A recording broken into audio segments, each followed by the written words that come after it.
Aku Kancanana kowe rene ya. Aku njaluk larase pelok barang no, pelok barang ya. Sing tak kon jumeneng sinden ana 3 ya kuwi Budwi Kurniawati, Mayang Icilik-icilik Cerit karo Mbak Wiwi Irnawati. Oh, nggone rada rupak ya. Tak aturi medhun ana panggung sing ngisor. Aku njaluk lelagon kanggo salam pambuka. Kelinci Ucul judule nganggo gamelan Bali, nganggo gamelan Bali. Ya. Mumpung awake dhewe entuk berkah, entuk tinggalan, entuk warisan gamelan Bali saka guruku ya kakangku sing wis nyumarga. Ya kuwi almarhum Ki Entus Susmono saka Tegal. Ya, ya. Iki gamelane Kang Entus. Ya. Alhamdulillah aku diwarisi no. Oh ngono ya. Kelinci Ucul garap gamelan Bali. Heeh. Monggo pun aturaken aku tak merono no. Ya, ya. Kelinci Ucul, yuk dados.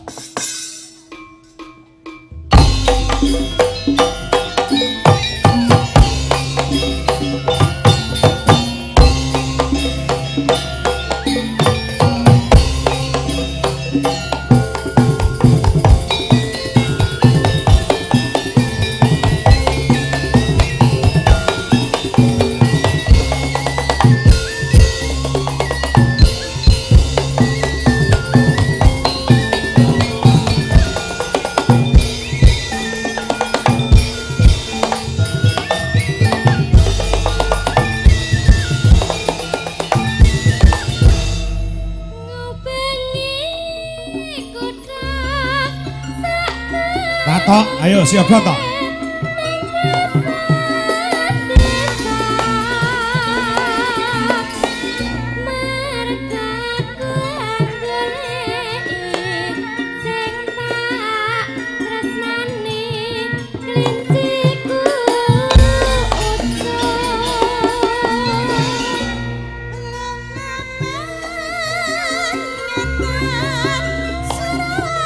Surabaya terus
Basih siap, Mas.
Nok apa sing dadi gagasane Nyati sing dianti-anti rina wengi fa insyaallah bengi iki wis kelakon dadi bukti. Oh ngono ya ingkang diantu-antu rina pantaraning dalu bengi iki wis kelakon lumaku. Oh ngono ya sing dimaksudke emak kepiye sing dadi gayuhan kang sarta sedyaning panjenengane Bapak Sugianto. Ya nek Pak Gianto piyai kene ra patek apal. Heeh, angger diarani Pak RT ayam ngono malah hafal. Oh ngono ya.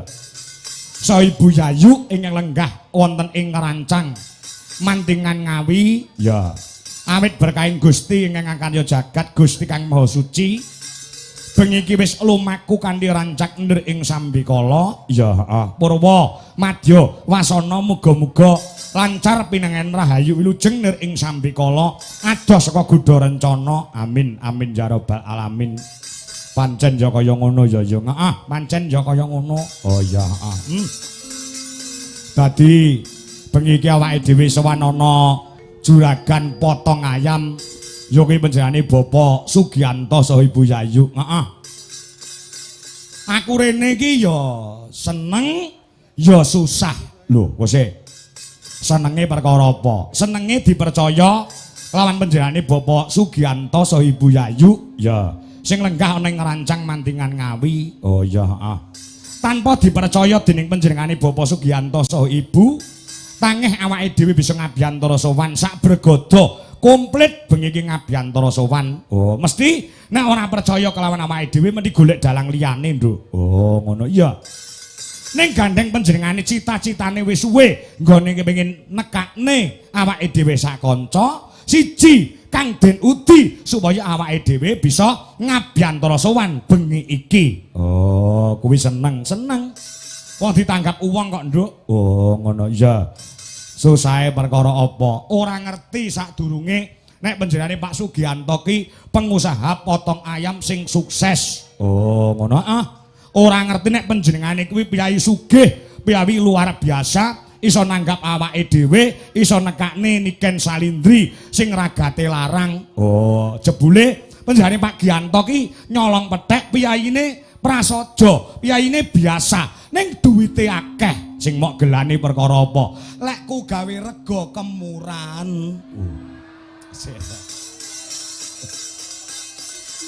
Kok iso kaya ngono kuwi lho. Aku ora ngerti lek juragan ayam potong kok, Nduk. Lah iya. Ning ora dadi boyo pengopo. Oh, ngono awake dhewe wis kebajut saguh sesuai kelawan petung sing wis ana. Tur dasare piyayi utawa Pak Gianto ki saha Ibu Yayu ki nek tanggung jawab ora umum, Nduk. Tanggung jawab perkara apa? Awake dhewe iki wis dilunasi ket 5 sasi kepungkur lunas nas. Dadi awake dhewe sowan rene kuwi asline sak nyatane nyaur utang. Oh, ngono ya. Iya. Piyayi lek tanggung jawab iki kaya ngono nok. Iya, nyaur utang, heeh. Dadi nuwun sewu gandeng wis dilunasi ket 6 sasi kepungkur, kanca-kanca yoga karo sinden. Bayarane aja ngenteni sesuk-esuk, ngenteni esuk tanggal 22 bar karo Mediun. Oh, ngono ya. Bayarane dipending sithik ya. Oh, dipending sik. Heeh, mergo wis bacut entek tak nggih kulaan wayang ngerti. Oh, ngono. Iya. Dadi esuk tanggal 22 kuwi ning Mediun, heeh, ning lapangan Pujasera HUT Golkar yang ke-61. Mengko bayarane didobel. Oh, ngono. Iya. Ora apa-apa sing penting dibayar. Wis ya. Nggih stoke dawuh. Mula kang saka kuwi nok. Ya, bengi iki aku ya biyen ki kerep ning Mantingan iki ora kaya bengi iki to no. Apa ya. Wah jan. Sing mirsani iki nganti kebak daleme Pak Gianto nganti ora muat nganti tekan kono dikeki video elektron. Videotron. Oh, ya. Saking penuh, sing nonton akeh, ning sing nanggep di arang-arang niki. Diwiwiti saka panjenengane Pak Gianto, kok muga-muga piyayi ngrancang kene tak dongakne kabeh wong ngrancang sugih kabeh. Amin. Bekasane bondo donyane turah-turah. Amin. Awake sehat. Amin. Sombene duwe gawe nanggap wayang. Amin. Ngono. Wah ya. Ngono ya iya. Diwiwiti karo Pak Gianto, duwe gawe sing rawuh pirang-pirang, duwe gawe sing kemareng nekseni pirang-pirang. Ki apa to? Maknane apa to karepe? Apa to sediane panjenengane Pak Sugianto? Kuwi pengen sing padha rawuh ndongake marang temanten sekalian. Oh, ngono. Iya. Mantene putri panjenengane Mbak Nadia, Abibita, Romadoni, AMD. Oh, ngono, pertanian. Pertanian apa peternakan aku ora ngerti. Ya. Sing wis lakon dauk kelawan Mbak Mas Irfan Ardianto SPD. Oh, ngono, putra saka panjenengane Bapak Sukamto saha Ibu Anjarani ingkang lenggah ana ing Cakung, Jakarta Timur. Oh, ngono ya, Yang. Iya. Iki disuwuni panjurung pandonga temanten sekalian nyuwun pandonganipun ingkang sampun kepareng rawuh. Mongko, Nduk, dawuhe para winasis dongane wong 40 kuwi mandine padha karo dongane wali siji. Mongko sing rawuh bengi iki ora trima atusan ewon ditambahi karo sing nonton ana ing live streaming YouTube. Ya. Muga-muga mujarab, muga-muga mandi anggone ndongakne marang temanten sekalian Mbak Nadia kelawan Mas Irfan. Ya, kanthi ndedonga nyuwun marang purbaning Gusti Kang Kawasa anggone bebrayan panjenengane Mbak Nadia saha Mas Irfan pinaringana wahyuning jodoh wiwit saiki nganti sak lawas-lawase wekasane dadi temanten ingkang sakinah mawaddah warahmah maslakah fidini kata akhirah. Allahumma amin ya rabbal alamin. Pancen ya kaya ngono. Ora murung sing disuwun pandonga sing padha rawuh no. Oh, ngono ya. Sing nang kene pirang-pirang urung sing ana YouTube wis udakara mencapai 4.000 pasang mata sing padha nyekseni anggone panjenengane Pak Gianto Pitik saha Ibu Yayu anggene mala kramake Mbak Nadia saha Mas Irfan. Oh, ngono ya. Ya Yung ya ngestoke dawuh yen ngono. Didongakne ya Yung. Didongakne piye? Muga-muga temanten sekalian Mbak Nadia saha Mas Irfan ndang dipercaya karo Gusti Allah pekasane ndang pinaringan golek kencana kang bisa tata jalma wujude putra tegese keturunan lanang sing soleh wedok sing solekah. Allahumma amin. Pancen ya ngono Nduk. Ya. Wong rabi ki nek wis pirang-pirang taun randang diparingi putra, randang diparingi anak kuwi neng pikiran iso kuwur, bingung no. Oh, ngono. Ya ngestoke dawuh. Dadi anak kuwi penting tumrape wong bebrayan kanggo srana neruske marang sejarah, sejarahe wong tuane. Oh, ya. Ya ngestoke dawuh. Gawe anak kuwi supaya dadi anak sing soleh. Anak wedok sing solekah ki ana carane. Ana, Nduk. Ki men dicatet karo Mbak Nadia saha Mas Irfan. Oh, ngono. Nek perkara ilmu jek dhuwur mantene lanang wedok. Mantene wedok wae AMD pertanian. Ya. Mantene lanang wae SPD sarjana pendidikan. Oh, nek babakan ilmu lan kawruh isih pinter manten loro-lorone. Ning nek perkara gawe anak jek pinter aku karo mantene. Oh, ngono iya. Tenan iya. Apa nek teknis-teknise dina-dina sing apik supaya gawe anak kuwi dadi anak lanang sing soleh, anak wedok sing solekah. Ana, Nduk. Iki ganti catet sik karo temanten sekalian Mbak Nadia karo Mas Irfan. Dina sing paling apik, dina sing paling becik, hari yang afdol untuk membuat anak utawa gawe anak kuwi paling apik dhewe siji Nduk. Apa? Malam Jemuah. Oh, ngono ya. Iki diarani sunah Rasul. Wong lanang karo wong wedok lek nglakoni kumpul utawa gawe anak malam Jemuah kuwi ganjarane padha karo 1000 derajat kamulyan. Lho, kuwi ampuhe kaya ngono Nduk malam Jemuah. Oh iya. Lek malam Jemuah iki ganjarane 1000. Heeh. Nek malam Kemis karo malam Senin kuwi ganjarane mung 500. Sakliyane dina telu kuwi mung nyatusan. Nyatusana nek kuwi ditindakne ping 10 ya 1000. Lah iki apike agama iki ngene iki Nduk. Oh, ngono apike agama. Iya.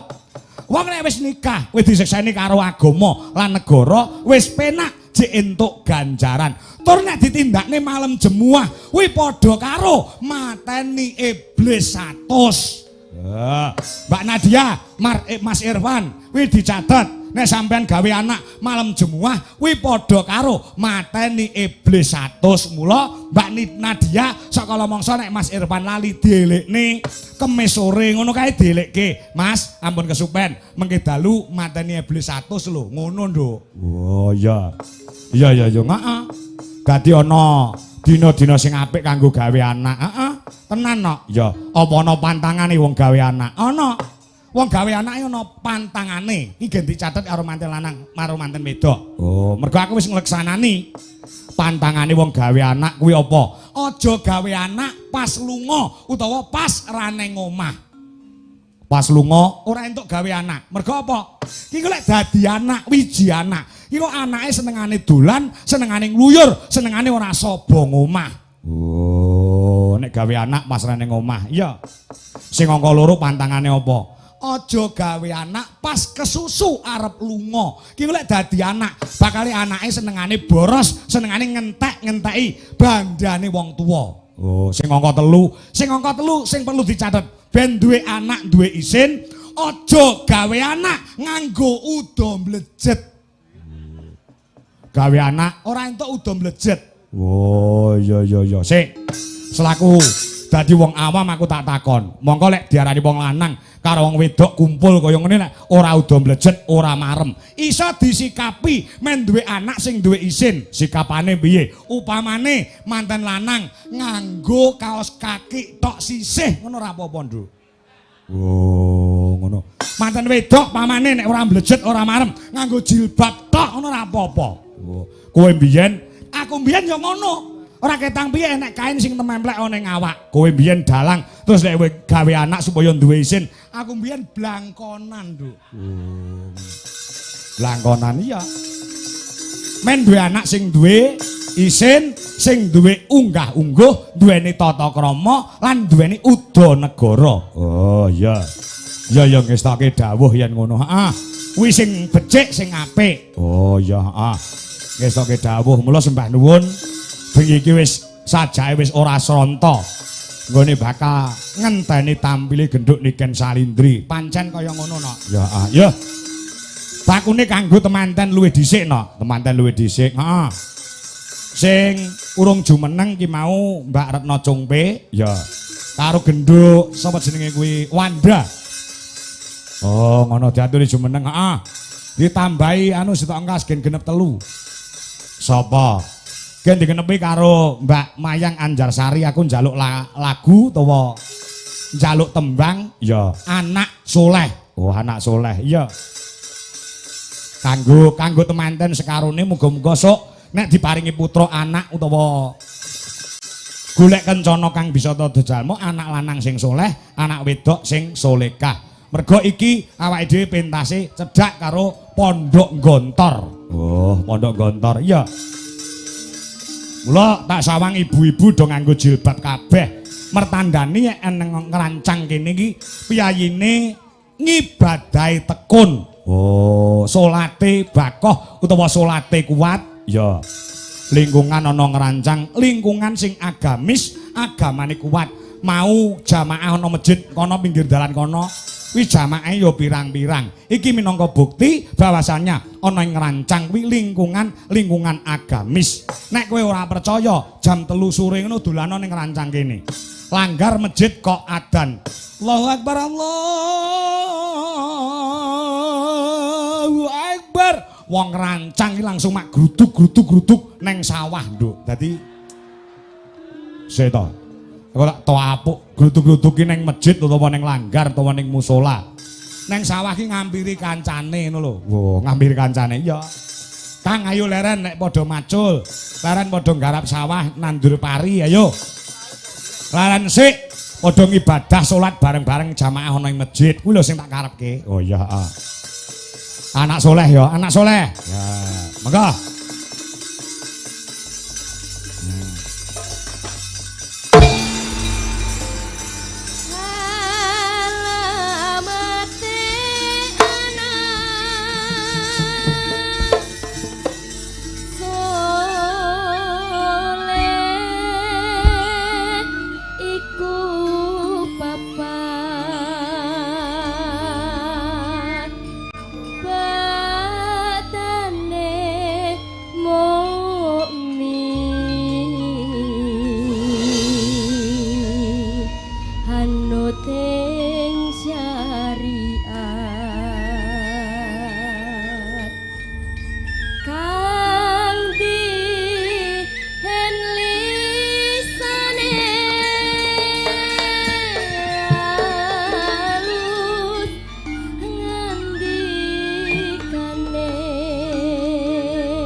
tembang sing sepisanan kanggo temanten sekalian ya Yung. Heeh.